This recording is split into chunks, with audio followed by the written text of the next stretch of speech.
Hujambo na karibu, hapa ni Ban TV matukio kwa wote. Jina langu ni Benson Ngaruya Kung'u, tafadhali subscribe.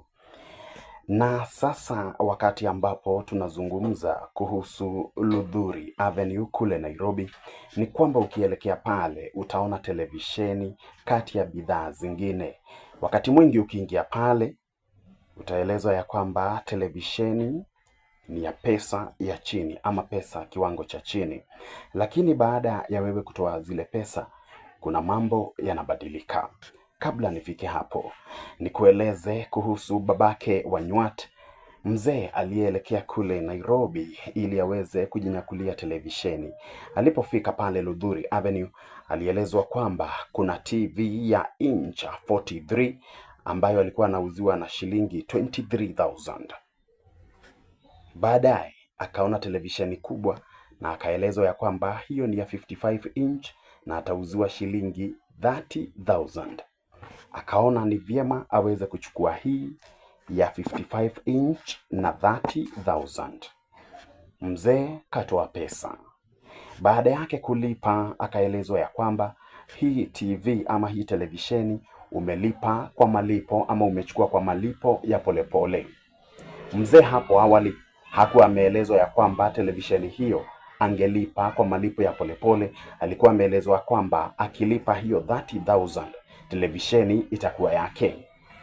Baada ya mzee kusikia hivyo, akasema nirudishieni pesa zangu. Mzee akashtuka, manake wale wauzaji walimueleza kwamba sisi haturudishi pesa, na hata wakaanza kumtusi. Mzee alichokifanya ni nini? Yeye alianza kupiga nduru. Wakenya wakajitokeza, wakamuuliza mzee kuna nini? Mzee akasema kwamba hawa watu wameweza kumuibia. Nafikiri Wakenya ambao waliweza kujitokeza wanaelewa kuwa pale Ludhuri Avenue kuna ukora ambayo huwa inaendelea. Basi hawa Wakenya wakaeleza wenye duka lazima warejeshe pesa za mzee. Bahati ya mzee hiyo siku akaweza kurudishiwa pesa zake.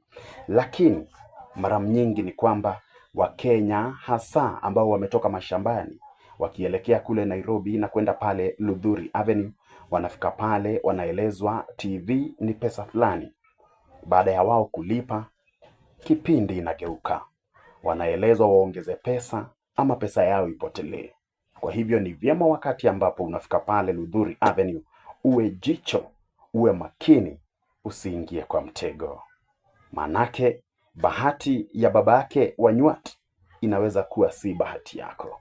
Ni mwisho. Jina langu ni Benson Ngaruya Kung'u, tafadhali subscribe.